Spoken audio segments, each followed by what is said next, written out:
আসসালামু আলাইকুম everyone.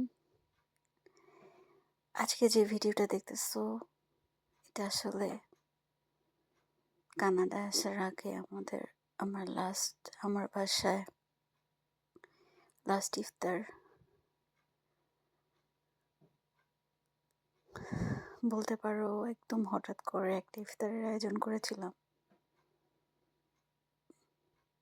And সবাই ছিল।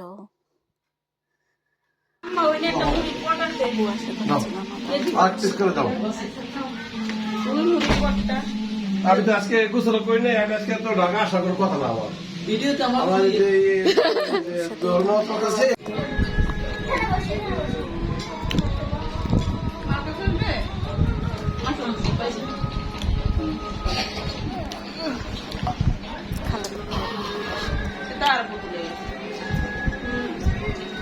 কি বলছো তো?